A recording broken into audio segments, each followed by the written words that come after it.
Good evening, everyone. Happy Thursday to you all, and welcome to Into the Outer Realms. This episode 163. I am your interstellar host and cosmic traveler, Joey Medea. Very much looking forward to speaking with my guests tonight. They are co-authors of this book here, Before Roswell, The Secret History of UFOs, Ken Goudsward and Barbara M. DeLong. Barbara, I've known for about 5 years. Mark Eddy put us in touch.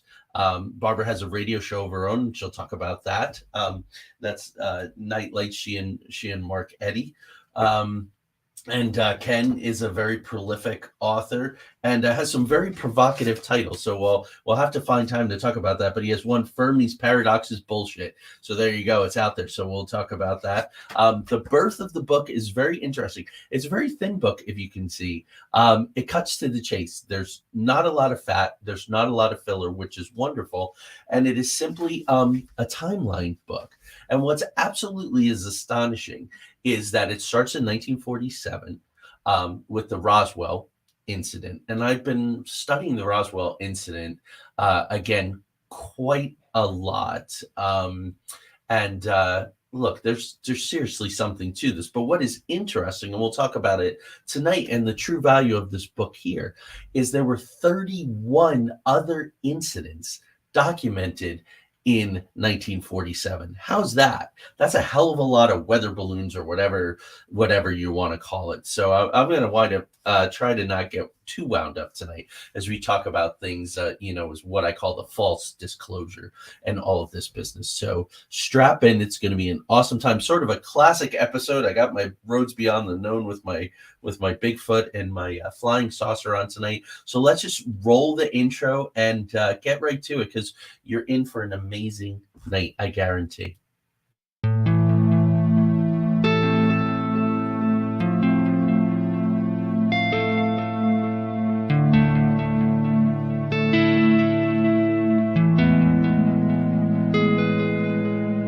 There exists a realm beyond our wildest dreams, a realm beyond reality that the gatekeepers and guardians have always told us consists of nothing but tricks of the eye, weather balloons, swamp gas, sand cranes, fairy tale myths of monsters, crackpot conspiracy theories, and desperate cries for attention. We know this realm exists, and it's just beyond the horizon. The preset path, the well-worn walkways where the cynics want us to stay. Instead, give this a listen. Put on your headphones, adjust your volume, close your eyes, and fasten your mental seatbelts, because the twilight-tinged turnoff from reality's alluring highway is looming just ahead. We're about to leave the plane of the easily explained, couldn't possibly be's, and the no way I just saw what I saw's, for the spaces and places where everything is possible, and if you stay long enough, even probable. We're about to take a journey into the outer realms.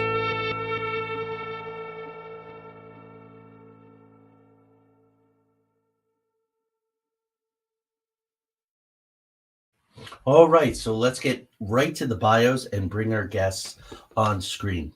Barbara DeLong is an internationally known radio podcast host, author, artist, lecturer, ordained minister, and documentarian. She has the Cosmic Deck of Initiation, Whispers of Spiritual Wisdom, the 2011 Megalithomania conference documentary Secrets of the Stones, writer, narrator, co-producer with her late husband, Patrick Cook.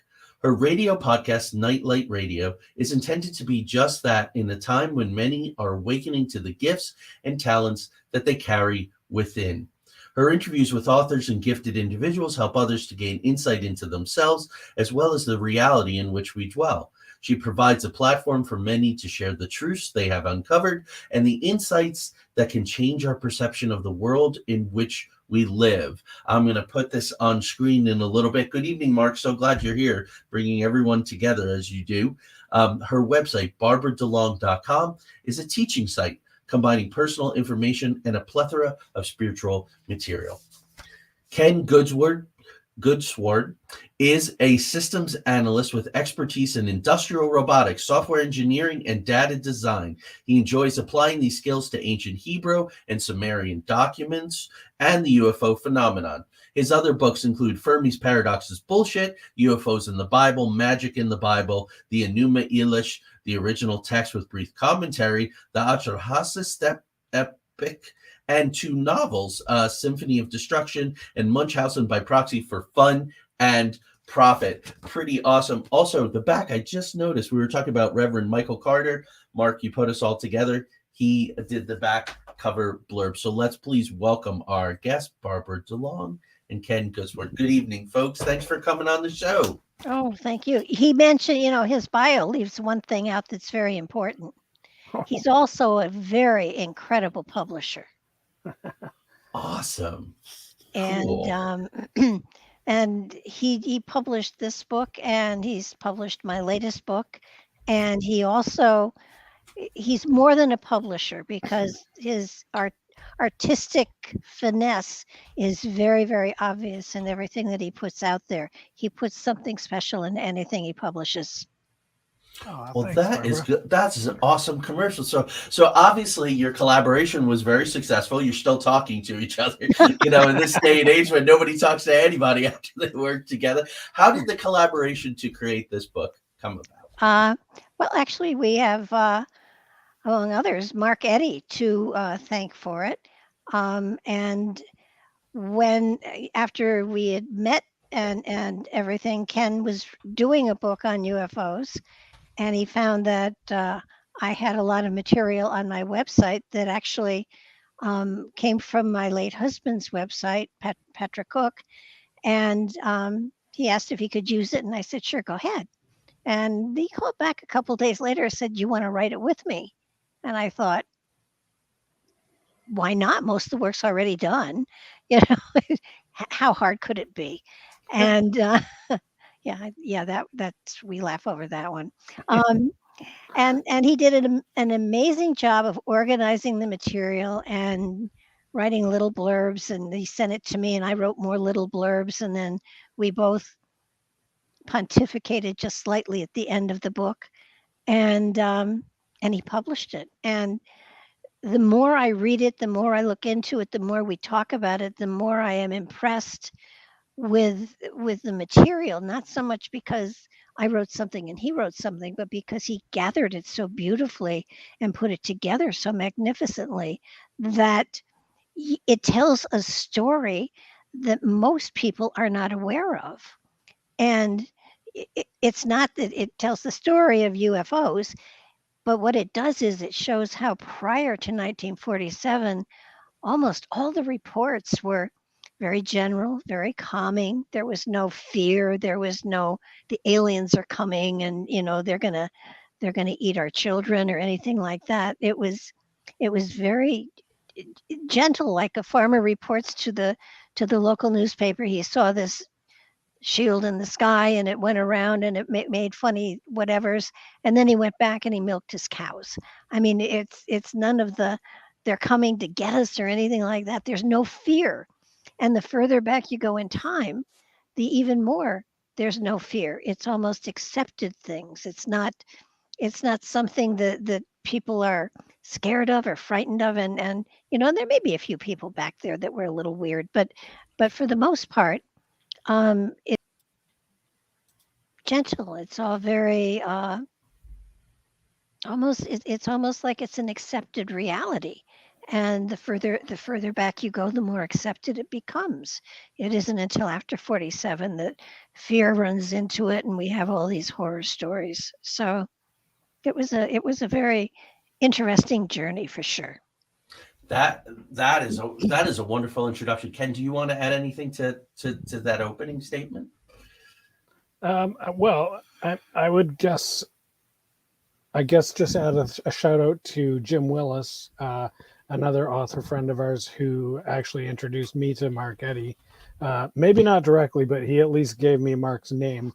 I was looking to do promotions for my book UFOs in the Bible at that time, and Jim was helping me out with finding people to talk about that. So yeah, excellent contact. And then I guess yeah, I mean, pretty much Barbara summed it up there. Yeah, it was, just being a guest on Barbara's show, I wouldn't have guessed that that we would end up writing a book together, and we're also working on some other projects, which will be coming down the pipe very shortly, and I'm sure Barbara will be excited to come back and tell you about some of her new stuff. Yeah, we're going to talk about that at the end of the show. I'm very much looking forward, and then having you all back. So this goes all the way back to 270,000 BC. That's the last entry, which is amazing. I believe it's Sumerian, if I'm remembering correctly. Yeah. Yes. A Sumerian king list starts with god kings reigning in the sky. So why Roswell? Why 1947? Why is that, the furthest present that you came? Well, after Roswell, something strange happened, and that was that the government became interested and really stuck their dirty little fingers into the pie. And ever since then, it's impossible to get a straight answer. And because, there's obvious suppression and misinformation. And then, of course, there's the opposite side of that pendulum, where so there are people who are, it seems, purposefully trying to counter that. And so on either side of the story, regardless of which side you're kind of talking to, you don't really know who you can believe anymore. So after Roswell, that's when the waters really became very muddied. But before that, there, like Barbara already alluded to, there was a lot more openness. It's super funny because a ton of these references in the book are based on newspaper articles, usually just small town newspapers from around the Midwest and wherever. And they were very matter of fact about it. Farmer Johnson came and he saw like she said, milking his cow, and he sees a UFO and goes back to milking his cow. And the funny thing that I think is kind of remarkable about it is that they write the papers carried these stories. They didn't sensationalize it at all. They simply wrote down the verbatim what the witness told them. So much so that they even didn't bother asking follow-up questions, which is very frustrating. So a lot of these quotes will be, they'll talk about one aspect and not the other. So they might say it was gray, but they won't say, which direction it was flying, or things like that. So there's we kind of tend to look at shape, color, size. Some of the size is a little bit difficult to determine.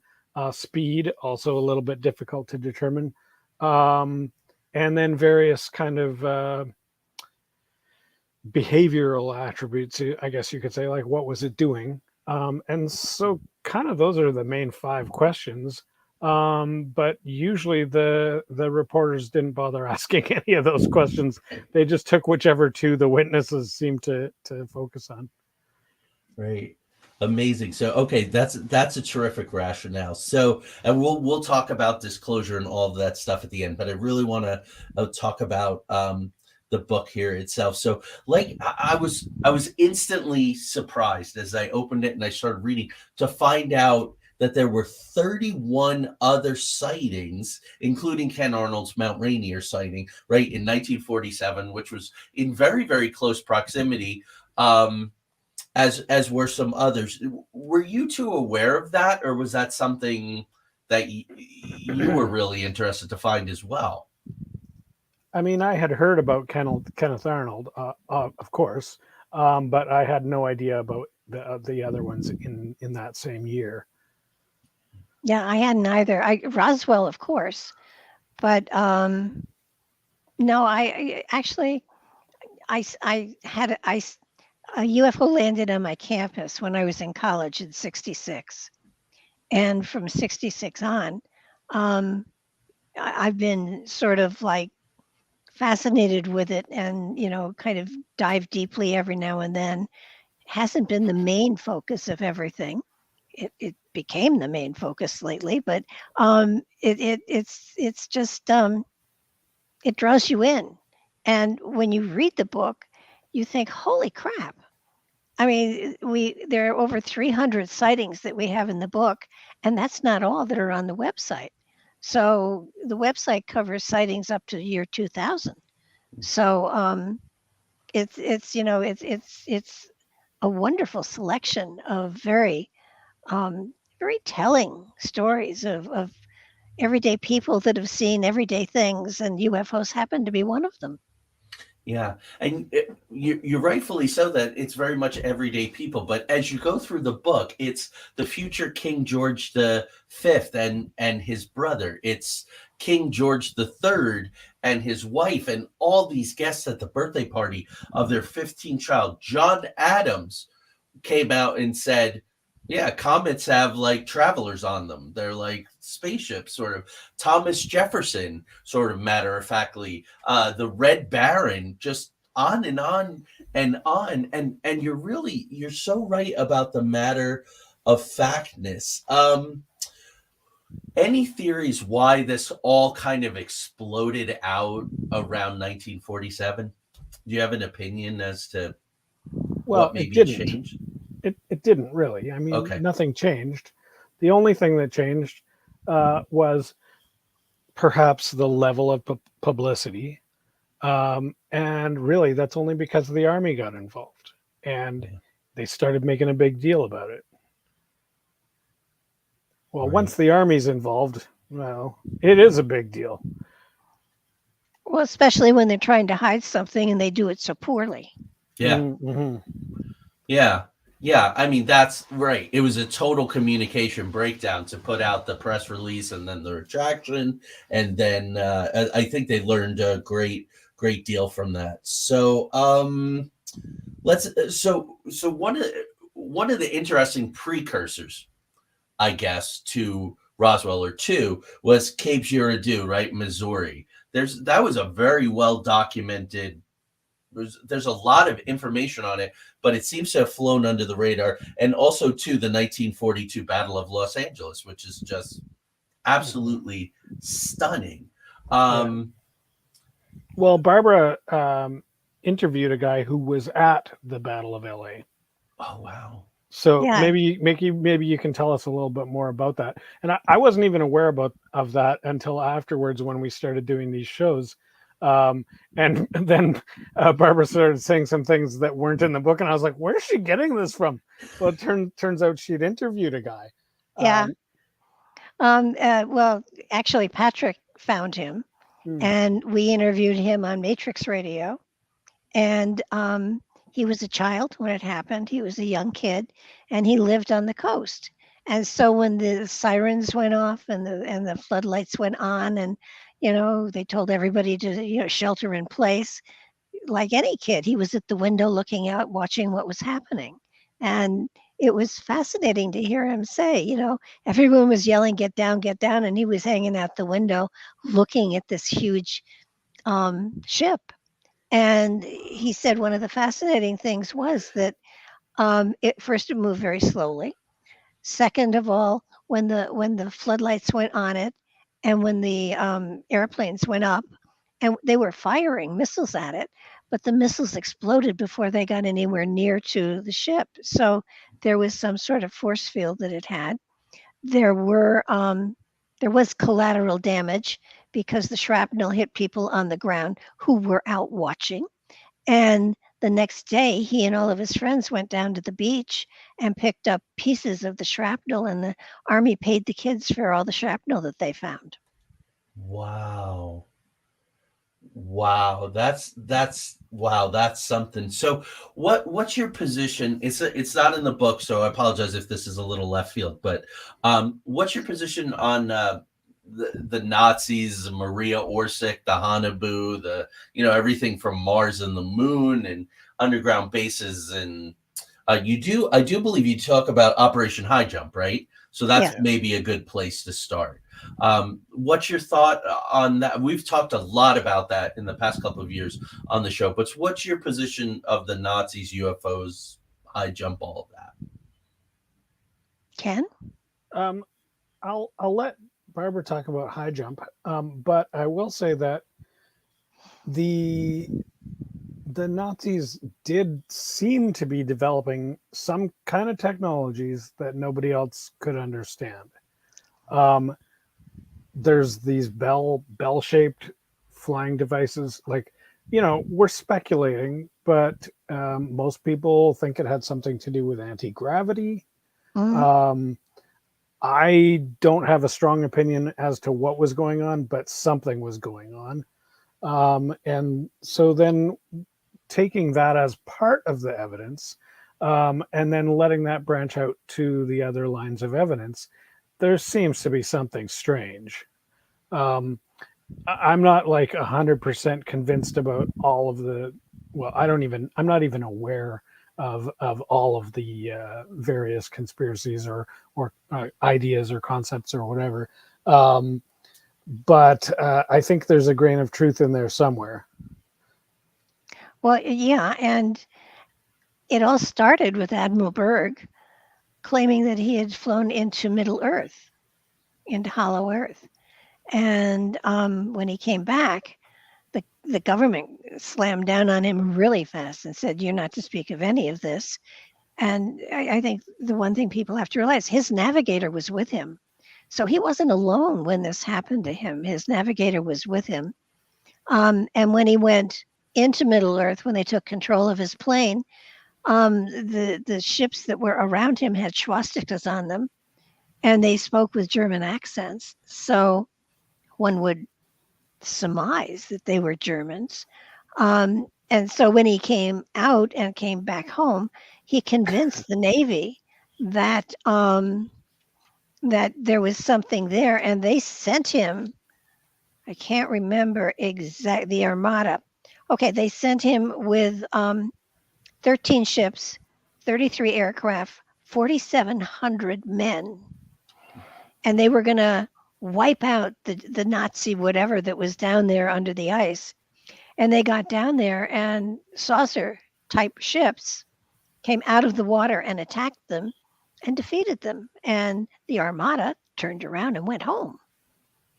So as far as I'm concerned, it's still there. There are sections of Antarctica that have no-fly zones. Right. There are sections of Antarctica that, we're not allowed to go into or near. If you use Google Earth, you can see where there are entrances, supposedly. And if you look at the history of the Nazis, some of their submarines are still missing. So in my opinion, and it's only my opinion, I have absolutely no proof, but I am a psychic. So I believe there is still a community of some sort underneath the ice, still working on the anti-gravity, among other things. Because when they did get into Germany, they found at one particular site the circle of pillars, actually, that were used for the anti-gravity experiments. So we know they were doing anti-gravity then. And I can't imagine what they've come up with. But it seems to me that at this point in time, they are a society and a culture and even a race all on their own, because they don't appear to be connected to a government at all. Yeah. Even though there is this very interesting international treaty and incidents with radiation pills and Buzz Aldrin, we've done some stuff on Antarctica. It's a topic all of its own. But thank you for that. Talk about measured and considered and somewhat matter of fact. I deeply appreciate that approach. The pillars for the anti-gravity makes me think of the concrete structure for diglocka. So that's really all you can do is look for these parallels and patterns and say maybe there's something to it here. So so let's jump now, keep going backwards in time. So the 1930s, 1920s, abundant sightings, information, and it really kind of helps contextualize Orson Welles's War of the Worlds. This was not complete foreign matter, and he dusted this off, and there was no context whatsoever. Now, my research recently, I did a War of the Worlds type project for someone that Mark put me in touch with a couple years ago. That was fun. Yeah, at Halloween time. But it was not the big panic that they, it had to do with radio and television news and these battles and all these different things. But it was astonishing that in the 1920s, 1930s, there was no dearth of these sightings. Yeah. I mean, Orson Welles was probably aware of what was happening. Art imitates life. And sometimes life imitates art too. But, in this case, this phenomenon has been occurring since human memory. So it's definitely art imitating life. What is the nature of the actual phenomenon is a whole other question. It was also kind of being addressed around that same time period because the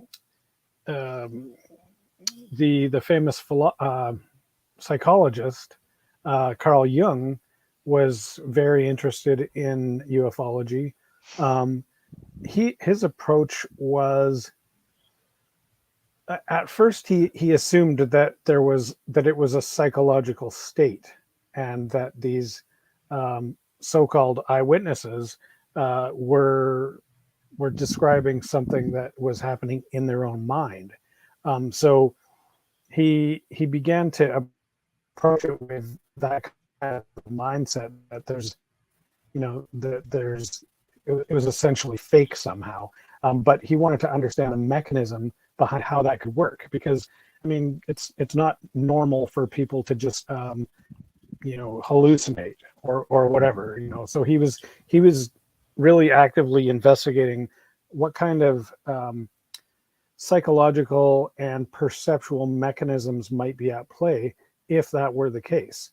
And he interviewed hundreds of people who had seen UFOs, and he wrote many articles about it. And in most of them, it was sort of he was in the process of working through this. Those are most of the articles that made it into his Red Book, for example, and some of his more well-known writings. What most people don't know is that towards the end of his life, Jung wrote a letter to a colleague in which he basically said something to the effect of, we tried to approach it as like a mental phenomenon, but there's something real, like there was physical objects happening. And so he basically said, it was nice to think that it might be just a perceptual thing, but it's not. Right. So, and that's coming from, the guy who invented perceptual things. Yeah. Excellent. So very early 20th century, we're starting to get reports of cigar and disc-shaped craft. That was very interesting. What I find, and I kind of had this feeling, and I sort of knew it growing up in the past 10 years or so in ufology with some pretty great people to go, as culture has changed, as there have been reference, as our own technology has grown, the descriptions of the sightings have changed. And I saw that really clearly in the book. I think that's a huge value. So they're talking about these cigar and disc shaped. And then, of course, we have 1917 right? Fatima, Portugal, where some saw the Virgin Mary and others saw the UFO. So that perceptual difference, when I edited a book about Fatima probably about 5 years ago, I was stunned by that. What's your take on that? That you have a group of people and they're looking at quote unquote the same phenomena and they're describing it in completely different ways. Well, a lot of that has to do with your frame of reference and what you expect to see. They had already said that the Virgin Mary was going to appear.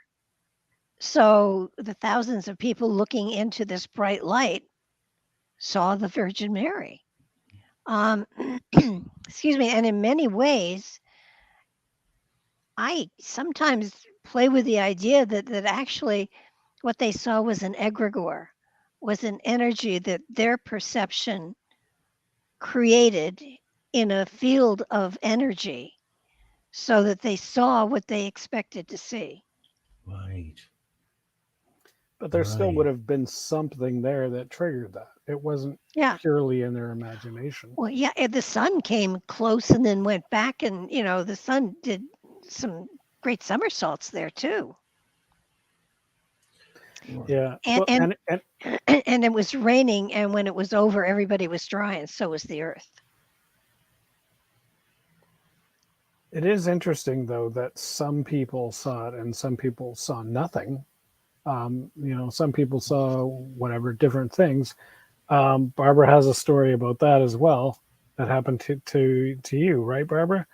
Yeah, I was in college in '66, and a UFO landed on the campus, and police cars, went flying by the dorm with their radios blasting and saying it's landed on the baseball field. We're going to turn the stadium lights on. And we saw the glow of the lights go on, and then we saw the saucer rise up and swoop over my dorm. And it was very close. It was a couple 100 feet. Wasn't much higher than that.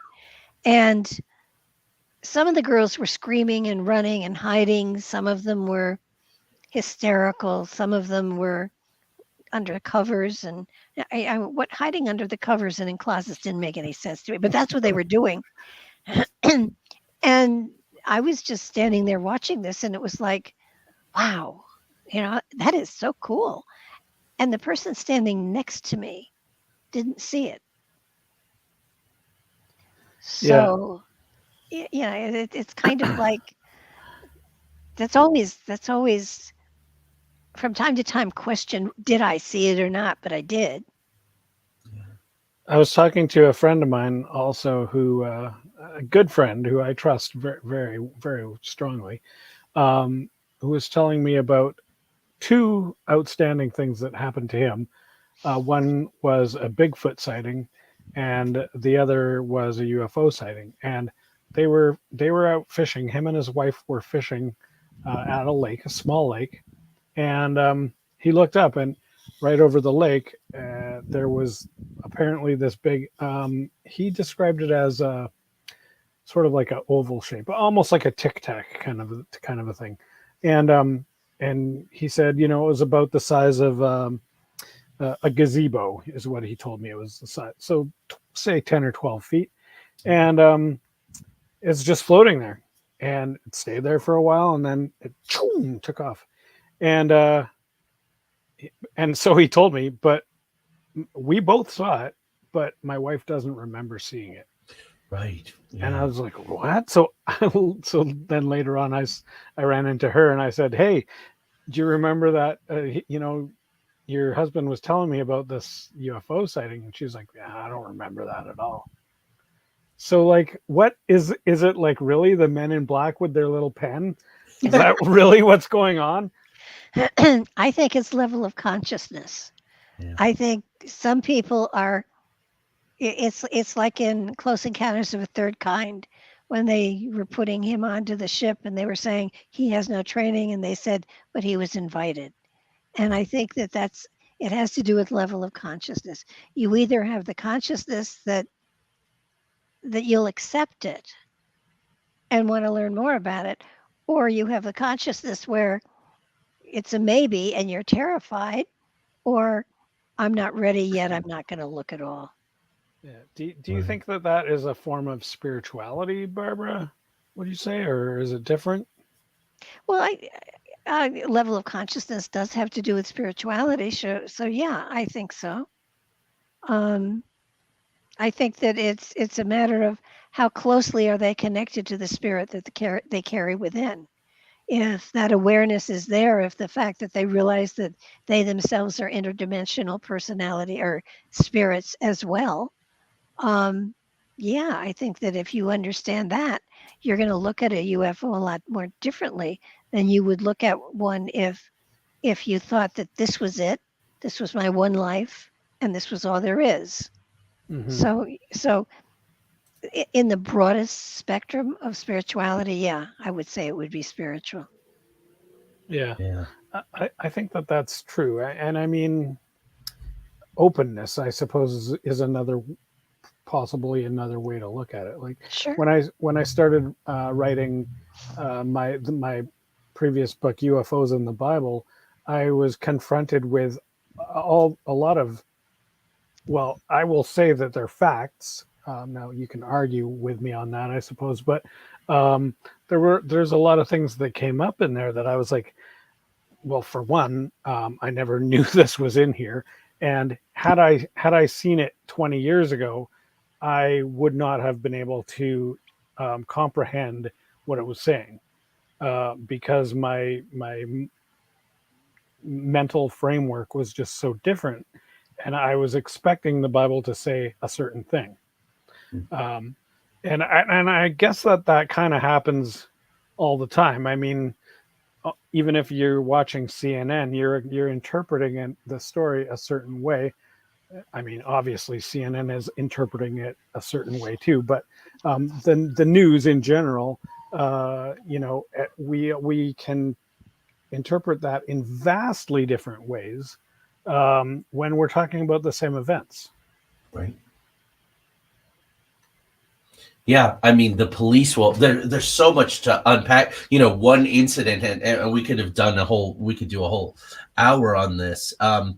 Police say that witnesses are incredibly unreliable. 5 people see the same exact incident. Tanya and I, when we had our 2.5 hours of missing time in our abduction contact experience in 2009, our experiences of it were very different once we got wherever we were. They were completely different. We were separated and they were different. It was someone like Betty and Barney Hill. Our interpretations of the beings that we saw were different. Reverend Carter talks about it in his abduction books, and John Mack and Barbara Lamb and all these different people talk about someone is sleeping in the bed while someone else is having this visit from so. Yeah, and it makes me think too of indigenous peoples and the ships, and they didn't see them because they had no context for them, or a man upon a horse, and what the hell is this, thing again, because no context. So wow, let's move on, not because I want to, but can I just say one more thing about that? Yeah, so, please, Ken. I mean, in the book we talk about a few instances, and I can't tell you exactly where they are, but there are certainly a minority of incidents that are discussed in this book that appear to indicate possibly a cloaking device, or at least an advanced camouflage. And whether that is, it can be as simple as kind of the camouflage that both sides of the war used in World War II, where they would paint the undersides of the planes with blue and white, and like to indicate sort of like looking up, you'd see sky. And the tops of the planes would be painted green, so a plane above would just see jungle. And we've, some of the incidents in the book appear to be that same type of trickery, or you'll often have sometimes when a ship will just disappear or will just appear, and many times, and this was something that I had never heard before, but there are many examples in the book where there would be one object and then it would split, and there would suddenly be 3 or 6 or even 10, whether they were like launching drones or like, smaller craft, or whether it was literally splitting. It's hard to say, but like some very strange kind of seems like technologically based ways of manipulating either the perception of the object or the shape of the object itself. Right. Mhm. Well, there's one other thing that is in the book that has fascinated me, and I've really tried to find more information on it, and I haven't yet. But it goes to 1915 in Gallipoli, Turkey, in World War One. A British regiment, the 1st 4th Norfolk, they were trying to take hill number 60 at Silva Bay near Gallipoli. And in front of, I love this one, in front of 22 witnesses, the entire regiment, over 800 men, marched into a strange fog formation and disappeared. And after the war, the British contacted the Turks and wanted their regiment back. And the Turks didn't have the regiment. They don't know where it went. Yeah. I did a lot more research on that as well. But it's funny because again, there's been a lot of backfill of information around that story. And so the information that you can find on the internet for that is very obfuscated. For one thing, there are multiple battles with almost the identical name. And so they make it hard to even find the right like what battle we're talking about. And yeah, there's a lot of really strange kind of different reports around what happened to these guys, and whether they were killed or were missing, or basically they never existed. And there's some really strange things around that I'm like, yeah, I don't really know like what's going on. I think that the way that it's presented in the book is probably the most believable side of the story, because the other ones are very contradictory. Again, another case of, let's muddy the water so nobody can find the truth. Yeah. Yeah, easy enough to do, but the parallels patterns aspect of it, this misty field where suddenly there are these phantom armies, and this is all through the literature. This is all through the reports. We had an experience. Our daughter's very psychic, same as Tanya, as my wife, and we were in Arkansas. I don't know. I don't want to waste a lot of time. She was no more than 4 or 5, and we were in a Civil War era cemetery outside of Little Rock, Arkansas, and she said it was twilight, and she said, we have to go now. The soldiers are drumming, and I can see them coming. Now, a 4-year-old, you don't typically sit down and talk to 4-year-olds about the Civil War and armies and drumming and all of that kind of thing.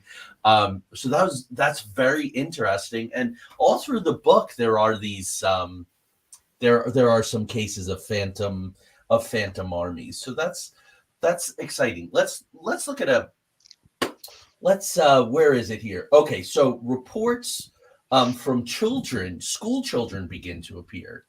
This is in somewhere around the late 1800s, I believe here.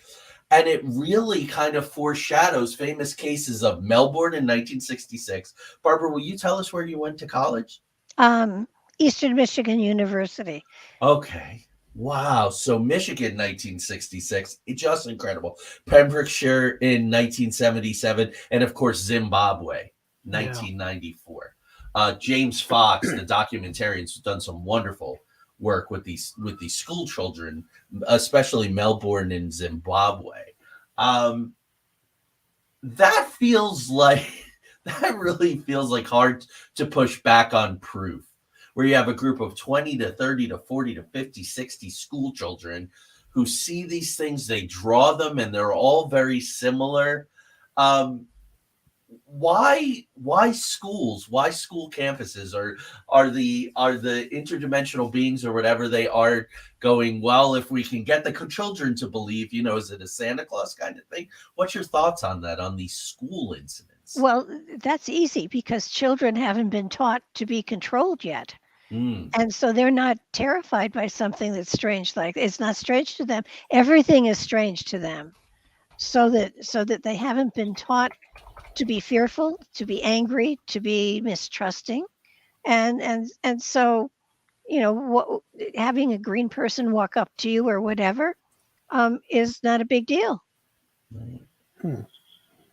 And when the older a child gets, the more influence the parents and the teachers have upon them, and the more they build those little restrictions and those fears. You have to be taught fear. Right. Yeah.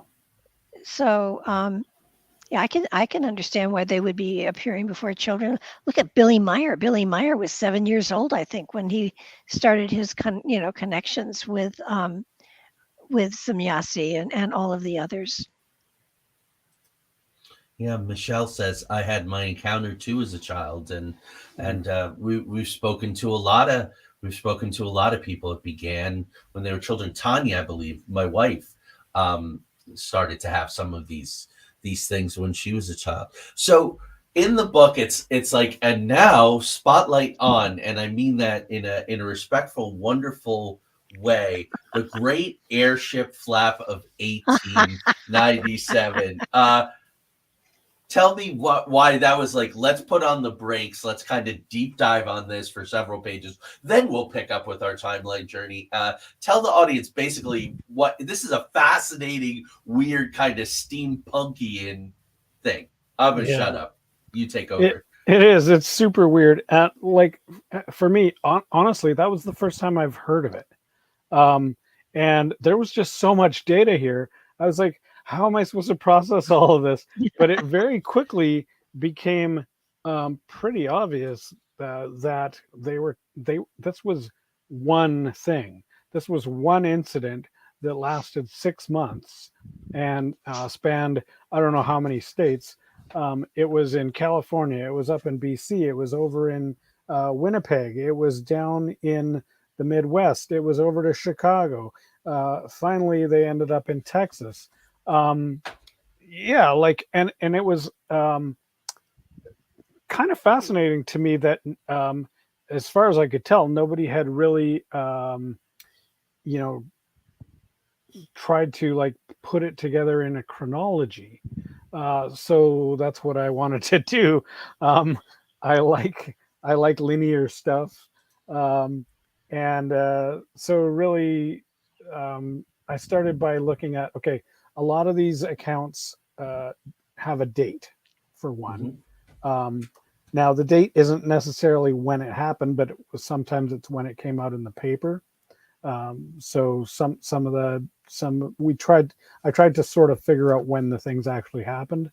And then of course a location, and almost all of them specified a location, usually near a town, not usually in a town. But of course this was in 1897. So it was very rural, and people had their own activities going on, and generally I don't think that people were prone to just making stuff up. I mean, I guess there's always people who are going to be making stuff up, but it seems hard to believe that this would be made up, because it was covered in real time by papers all across this area, and there was literally no other communication methods that were faster than the newspaper. The newspaper was how you knew anything. So the fact that this ship was able to travel halfway across the country, and it seems like maybe there was only one ship. I mean, it's possible there was multiple, but I kind of assumed it was all one ship. And most of the sightings have so many similarities in terms of the ship itself and the people that were on board it, which were witnessed by numerous eyewitnesses, and there was between 1 and 6 travelers on board the ship. They were always dressed in black.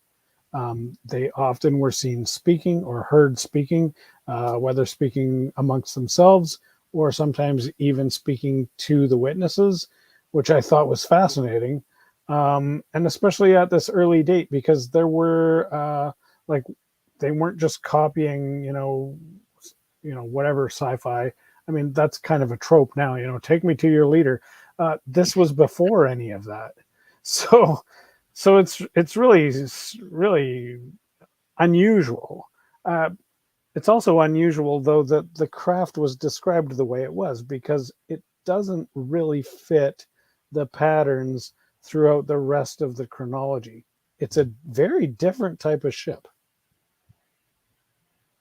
Yeah, it's cigar shaped, but I think there was odd tail on it, right? In some of the descriptions. Yeah, most of the descriptions have like some kind of tail or like a steering mechanism, and almost all of them describe it in like a balloon.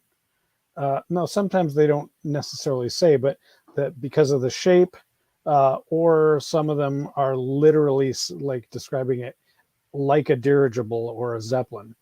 But the weird thing is that Zeppelins weren't really invented then. I mean, there were guys experimenting with it around that same time, but I doubt that it would have been a household, like something that everybody knew about.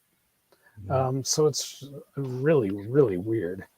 Well, that's the one, isn't it, that crashed and burned? Yeah. Yeah. It hit a windmill. Yes, I mean, in Aurora, Texas. But the sweet thing about it, it was a sweet thing. When it crashed and burned, they had reported at least 6 people, but they only found one body, and the one body was of a very small man, and the townspeople picked him up and gave him a funeral. And the report that we have of that comes from a woman who was not allowed to go to the crash site, but did go to the funeral for the man. And 20 years later, or however many years later, 50 years later, anyhow, much later, the government wanted to go and dig up the body to exhume it, and the townspeople wouldn't tell them where it was. Yeah. Yeah, now a friend of the show, a fellow investigator from our field investigation days in North Carolina several years ago, Michelle, she found out that that was her grandfather's family. Oh, wow. Yeah, which is very, very neat. Yes, she is. Yes, and that's correct. They did not, they hid it from them. So it was interesting because these 6 strangely dressed occupants, according to the book and other things that I've heard, were initially speaking strange languages but switched to English when they needed things. It's amazing. And Ken, congratulations, because you map it all out here and make a very strong case that this was one ship, and it culminated in this, I guess, among geek ufologists, the Aurora, Texas incident of this thing crashing into the, sort of the cowboys and aliens kinds of thing. Yeah, it was his windmill. It was her grandfather's windmill. So there you go. Wow. Michelle, I got to have you on my show. But I do want to say, though, it wasn't necessarily English that they started speaking. Okay. What happened was, at first they were speaking something that nobody could understand, and then they started speaking something that people could understand. But keep in mind, these are all immigrant farmers who had been in the USA for 1 or 2 generations. And especially in the areas that these sightings occurred in, mostly, there was a very high percentage of German-speaking, Dutch-speaking, Norwegian-speaking, all these different kind of communities where it's quite possible that the aliens, or whatever, the passengers on the ship might have been speaking German.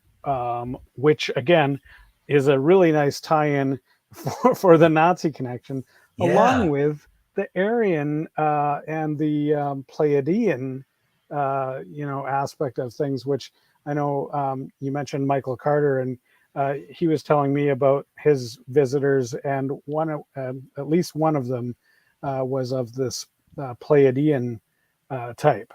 And so it's really interesting, that you have these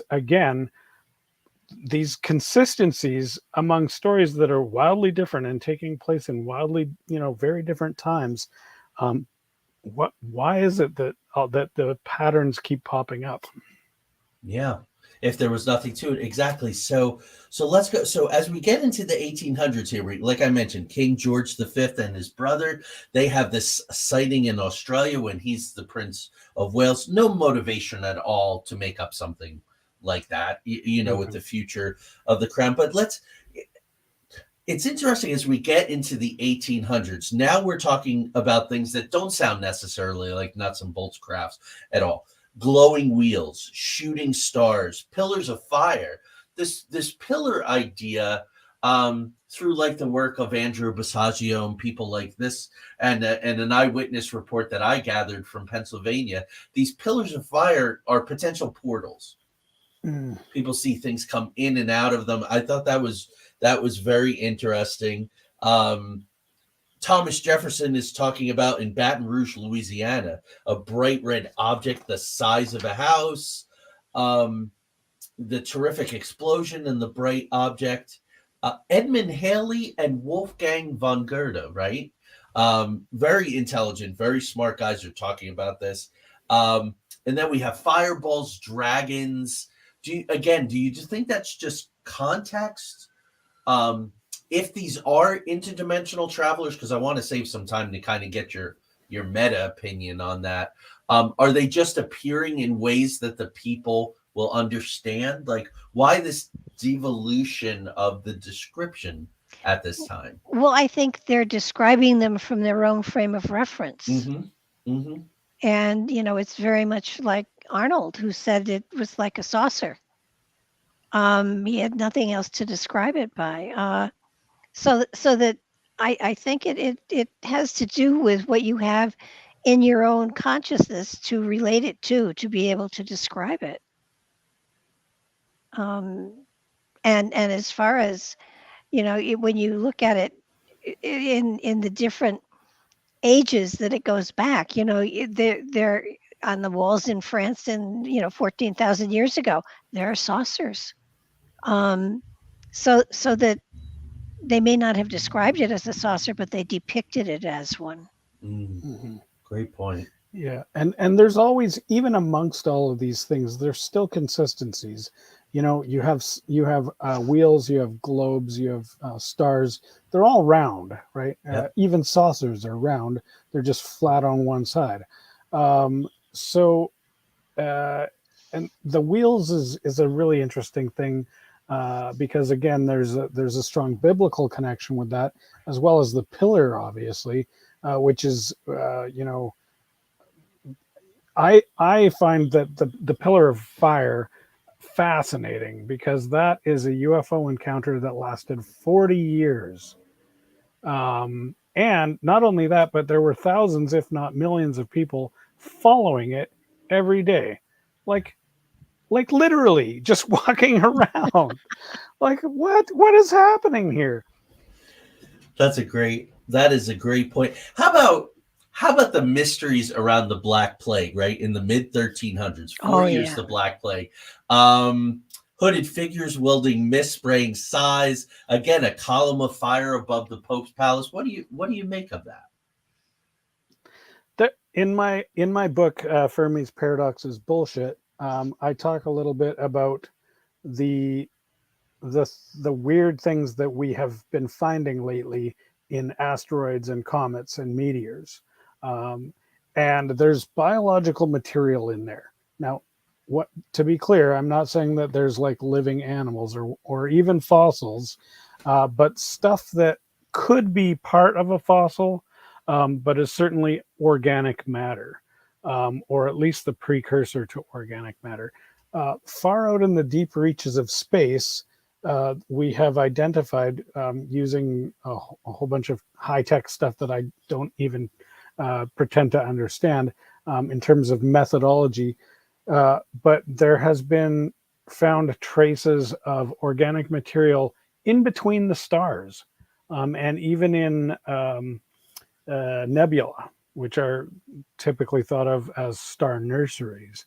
And so there's this new kind of revealing that there's organic stuff all everywhere in space. And so the I guess one of the possible ideas is, did life come from outer space? And well, there's strong evidence that it's entirely possible. Like we don't know yes or no, but we can certainly say that we can't rule it out. And so to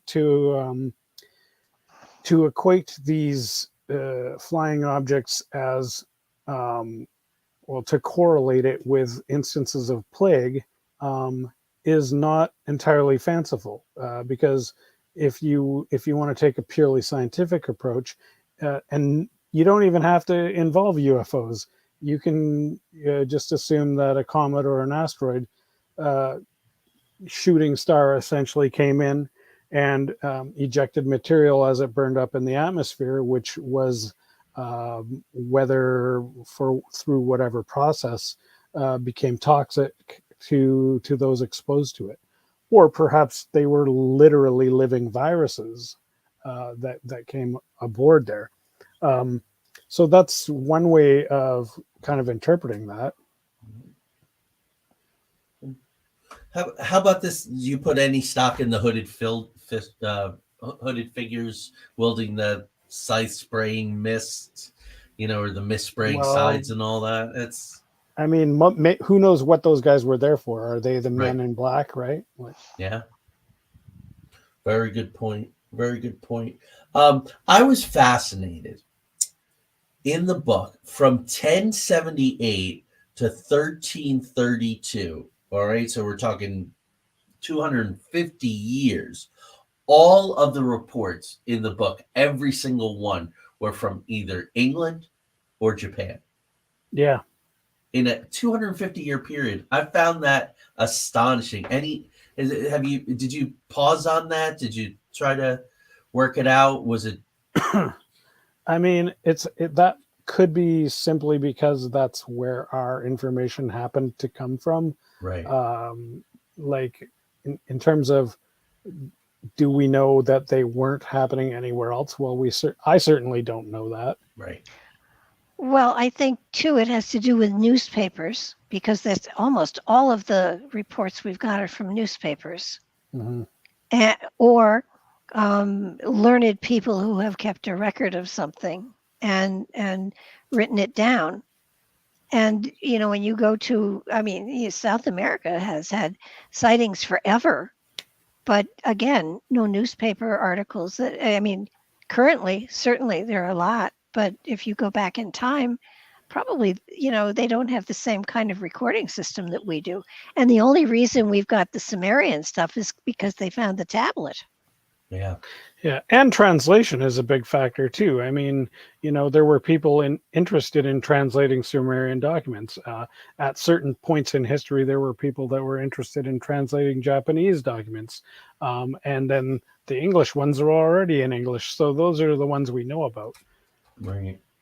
Right. So again, looking at the time, and I'll look forward to having you all back on again. But we get into the fleets, the flying shields as we get into classical, pre-classical, ancient times, and we really get into the biblical. Lots of reports out of the Roman Empire, which makes a lot of sense. Meticulous record keepers and all of that. And then we get into the visions of the prophets, which you've alluded to, right? Ezekiel, Zechariah, Isaiah, and emperors and conquerors, right? Alexander and many Roman philosophers. I mean, they're amazing stories. Some of my favorite things is you're reading Roman histories, and there's this sort of throwaway about someone had a wound to their arm and suddenly it smelled like roses, and these little things that you just sort of pull out and go, Oh, wow. Well, they weren't ufologists. They weren't trying to push any kind of narrative or talk about a sighting. It was just like, oh, yeah, so we did this and this. And oh, and by the way, the guy got his arm cut off and everything smelled like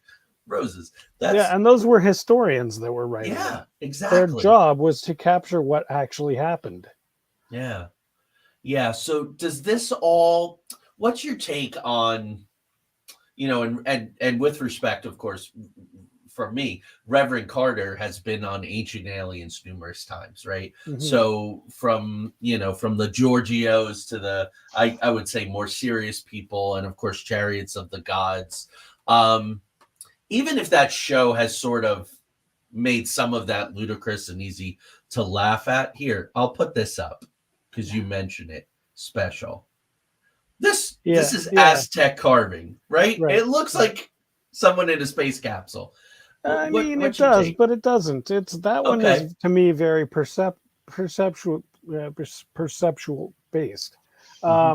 I mean, I can see, you know, when they overlay that, you know, their drawing of this is a spaceship, obviously. I mean, it makes sense, but it also could be something totally different. Maybe the guy's just tripping on mushrooms. I don't know what he's doing. But I mean, that's the thing is, I think it could be. And so I think if you say, oh, it's definitely that, or if you say that's total BS, I think that both of those are kind of a silly, because we just don't know. I mean, we really can't know. Or they needed a pretty design to fill the space. Yeah, I mean, it's kind of a 70s motif, right? Like, look, it's all trippy and shit.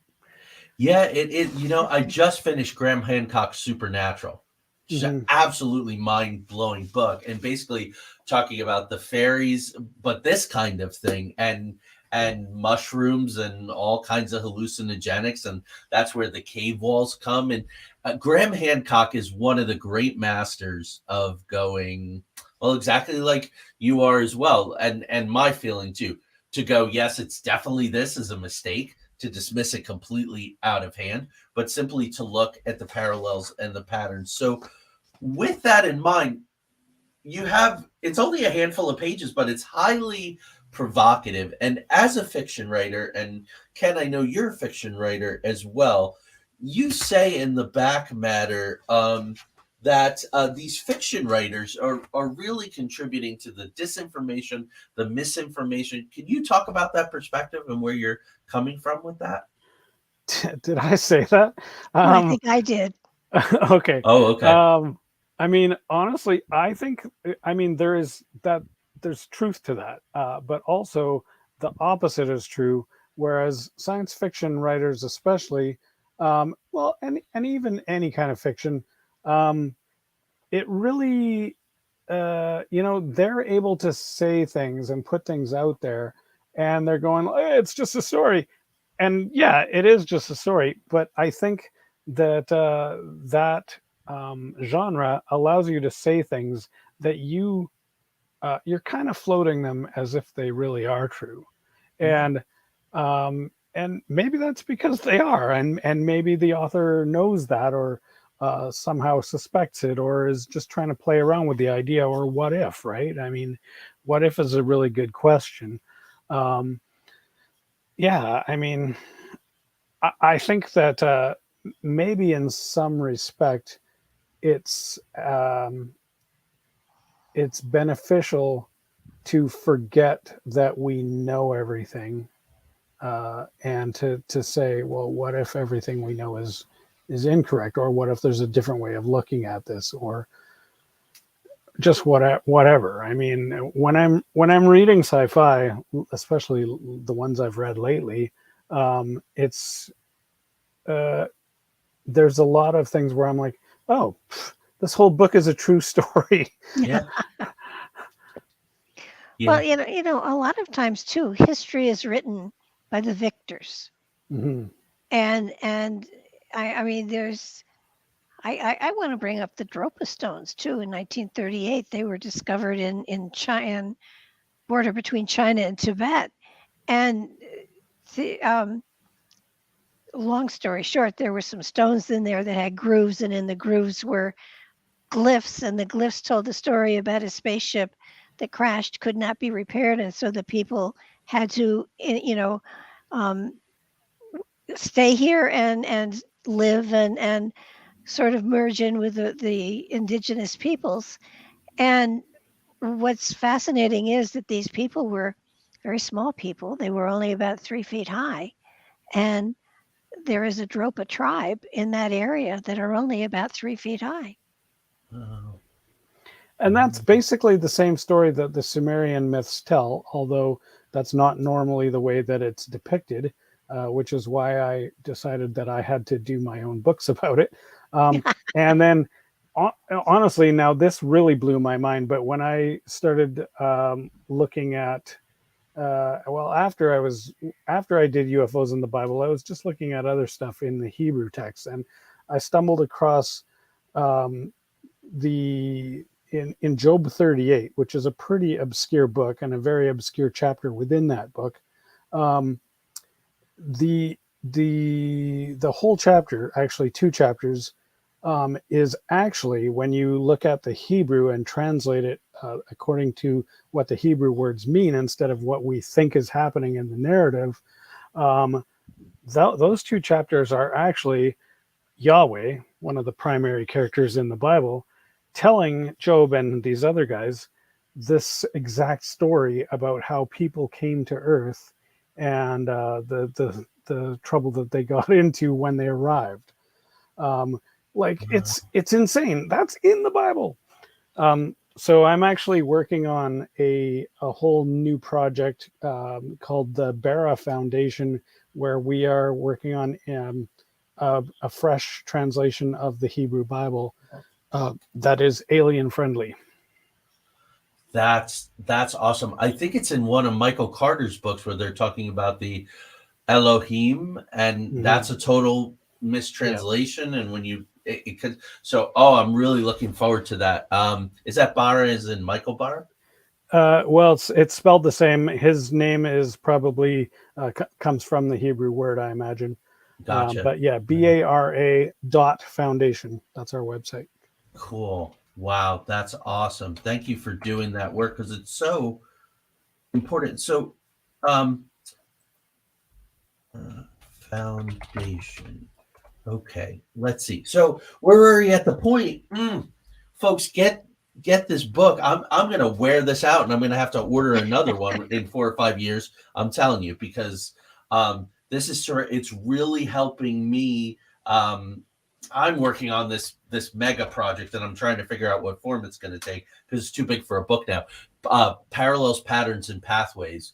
Ken, you and I were emailing back and forth on this. I love this approach of taking this up. There you go. Michelle's going to get the book, and then Michelle, be in touch with Ken so you can tell her more about your grandfather in Aurora. That'll be awesome. So where can we get your books? That's the first question. Where can people listen to your shows, when and where and how? And the third question is, what are you working on next? Ken, you already alluded to something. Barbara, I know something you're working on that's close to fruition. So use the rest of the time for a commercial. Well, my stuff is at dimensionfold.com. I also am a publisher, and that's my main website there. So if you have stuff that you think needs to get out there, let's talk about putting your book out. And I have books on there from a whole bunch of other people, as well as my books are there. And there's also links to my YouTube and my podcast, and my other projects are there as well. What's the name of your podcast, Ken? It's Dimension Fold. Right. If you just use the @Dimension Fold on YouTube, you should find it. Barbara? Yeah, my website is barbaradelong.com, and it has links to the YouTube channel and Nightlight Radio on it. And the project I'm working on now that's almost done is reissuing the Cosmic Deck of Initiation. And I've written the handbook that goes with it that's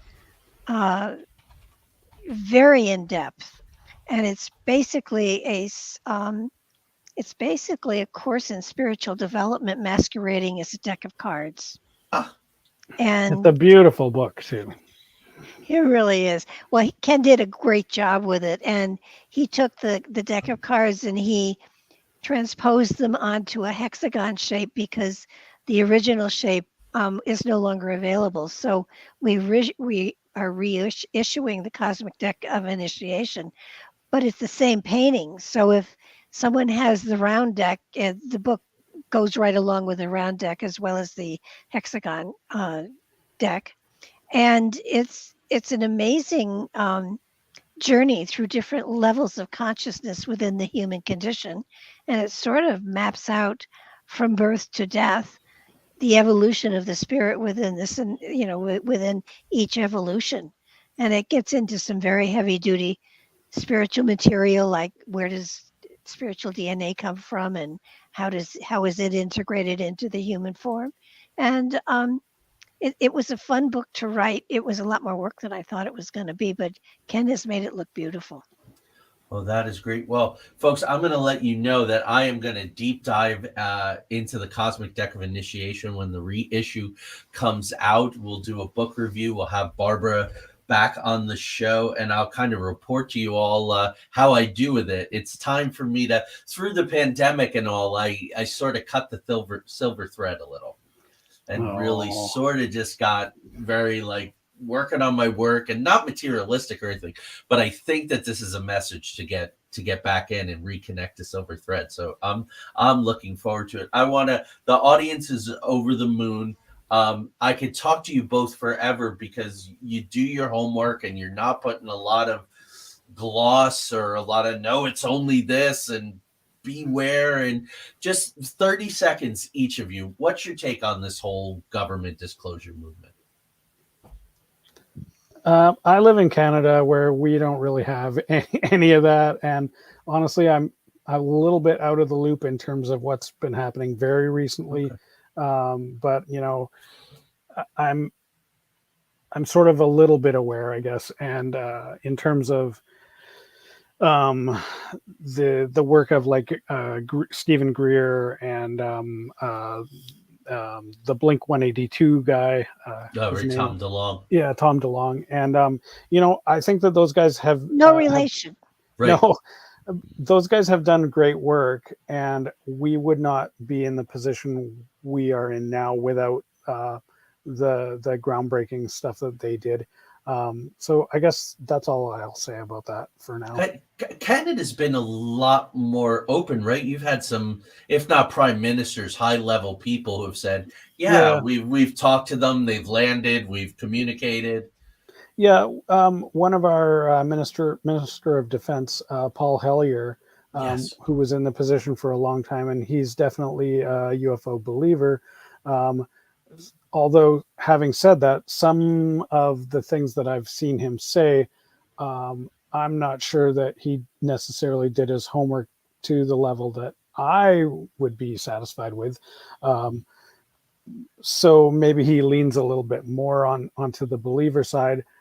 But that's good. But I do think that we have to be careful about what evidence we're using, because there is a lot of evidence that isn't really very strong. But having said that, I mean, I think it's important, at least that people in leadership positions are certainly are at least open to the possibility. And whether they become a strong believer or not, maybe that's not necessarily as good as simply being open-minded. But at least they're not closed-minded. Right. Beautifully put. Barbara, what's your take on this whole push? Is it just a money grab for the Defense Department? No, actually, I think that the government that we have today doesn't have any idea as to what's going on at all. And it feels to me as though they are almost a shadow government, that there is something going on, whether it's I don't think the New World Order is here, but I do feel that there is a government that we know nothing about, that has a lot of information that it's not even sharing with those in power. When the president is not informed because he doesn't have a need to know, there's a problem. Right. And so I don't have any confidence.